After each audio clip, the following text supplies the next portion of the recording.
Hello and welcome to Business 360. I'm Shireen Bhan. The headlines we're tracking for you this evening. The Sensex and the Nifty hit a record high for the second straight session. The Sensex gains over 250 points. The Nifty ends above 19,700. Mid-cap index also at an all-time high. HDFC Bank delivers a steady quarter. Standalone net interest income profit meets estimates. Standalone profit growth of 30% is the best in 14 quarters. Asset quality remains stable.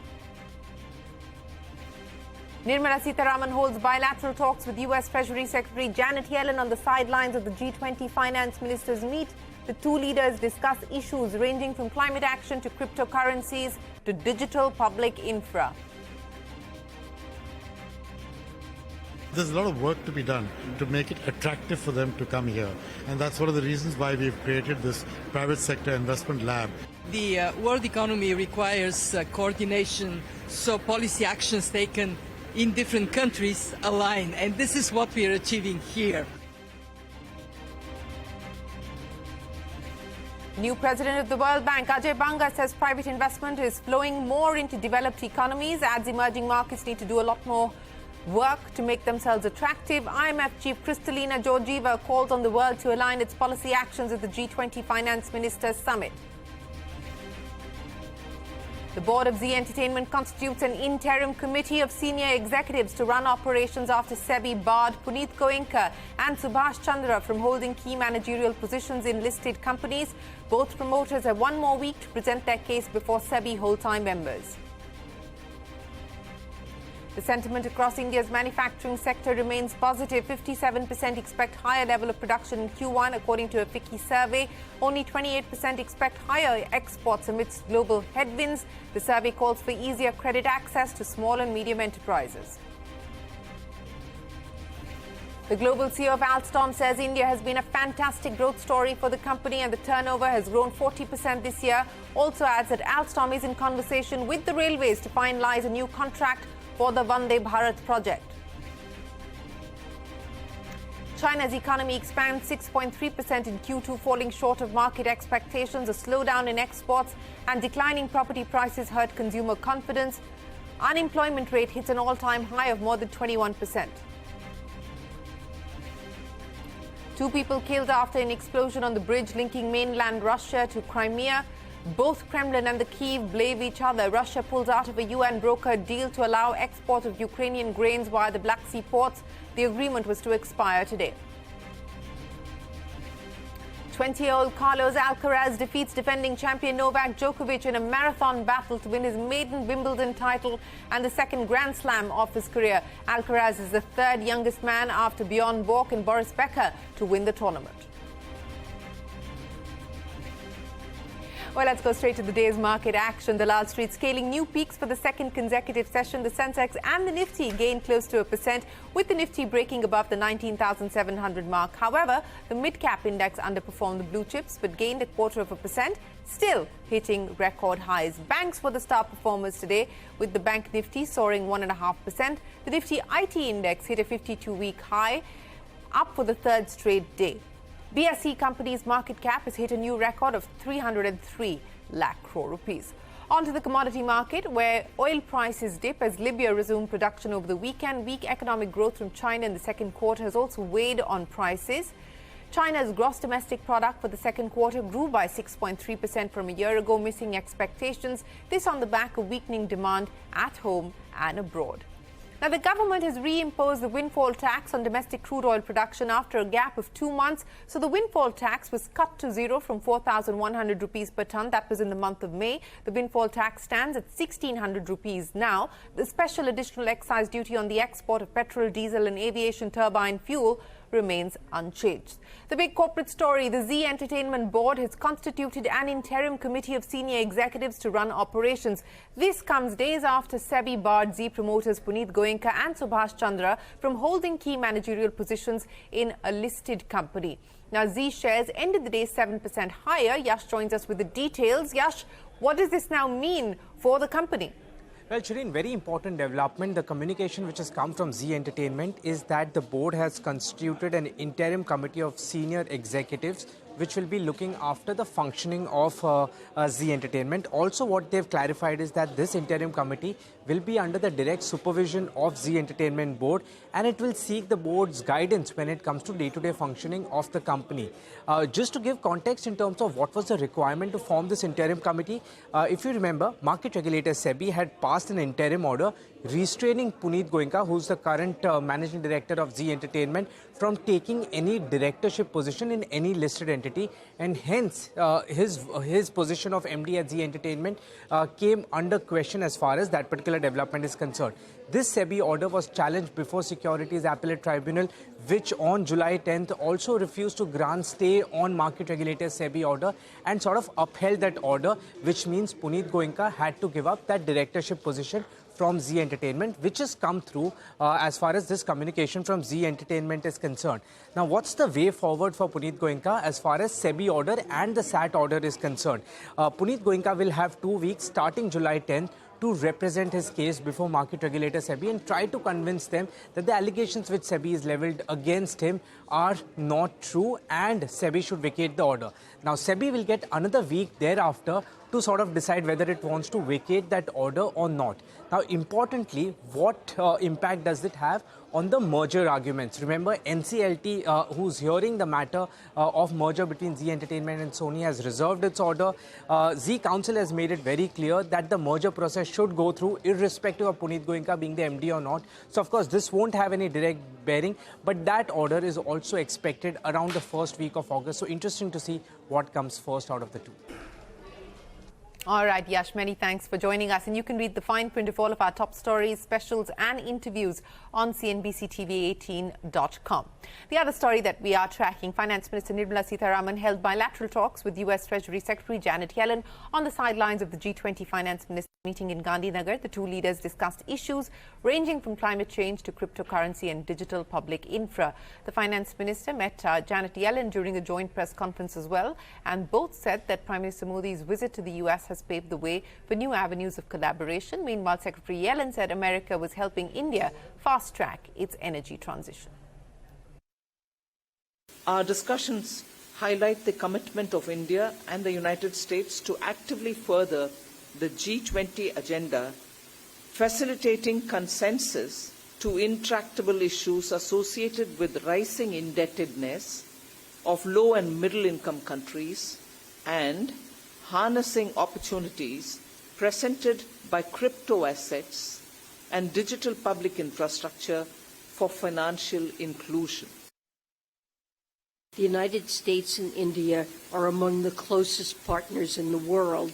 The United States is home to the largest Indian diaspora outside of Asia, and it serves as India's largest export market. We look forward to working with India on an investment platform to deliver a lower cost of capital and increased private investment to speed India's energy transition. Well, I've just taken over 6 weeks ago, and I'm very clear that the first thing to do is to redefine the vision and the mission of the bank, and to make it very clear that what we're trying to do is to eradicate poverty, but on a livable planet. And what I mean by livable planet is to bring in the aspects of dealing with climate change and pandemics and fragility as well. The second thing we're working on is the capital adequacy framework and specific ideas of that. And the final item is on the operating model and collaborating with other multilateral banks and creating the scalability and the replicability of what we need to. So you spoke about spurring private sector investment here, especially in infrastructure. Even in India, private sector investment, why it's not taking off is a cause for concern. What would be your recommendation? Well, I think, it's very easy to talk about how the private sector will come and fund everything. The reality is right now, with what's happening with interest rates and with the IRA Act in America and with what's going on in Europe, private sector money is literally flowing into the developed world even more than it is into the emerging markets. And so there's a lot of work to be done to make it attractive for them to come here. And that's one of the reasons why we've created this private sector investment lab, which is going to be co-chaired by Mark Carney and Shriti Vadera, with 15 CEOs from asset management companies and operators. And the objective is to go through what holds back? What's the barrier that holds back this growth of the private sector that we want to invest in? Right. It could be risk-taking, it could be foreign exchange risks, it could be other kinds of risks. The world economy requires coordination, so policy actions taken in different countries align, and this is what we are achieving here. Great leadership from the Indian presidency of the G20, a very constructive tone at the meetings, and what it would result in is better policy coordination and more efforts to overcome the fragmentation that could affect developing and emerging market economies more than the advanced world. So excellent to be here. Ms. Georgieva, when it comes to reform of multilateral development banks, what is your one key objective? To significantly increase the power of financing with the multilateral banks working as a system and deploying to the fullest their capabilities. And my final question on cryptocurrency, on debt restructuring, do you think we need more support from countries like China? Of course we do. We need all the creditors to work together in a coordinated manner. China today is a significant part of the creditors' landscape, and with more wealth comes more responsibility. The IMF and World Bank chiefs, they're in conversation with Parikshit, and staying with the G20 summit. My colleague Parikshit also caught up with Ajay Banga, who's on his first visit after becoming the World Bank chief. Of course, he said that a lot more work needs to be done.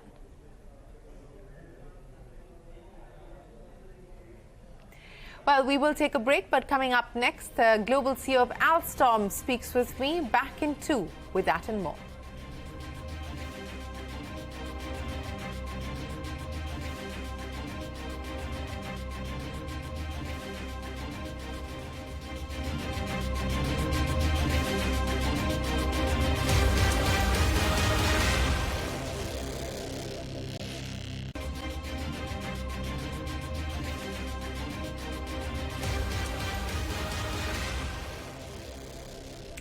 Another big newsmaker this evening, the global CEO of Alstom is bullish on India and his company's growth prospects. Speaking exclusively to me, Henry Lafard said India has been a fantastic growth story for the company and its turnover has grown 40% this year.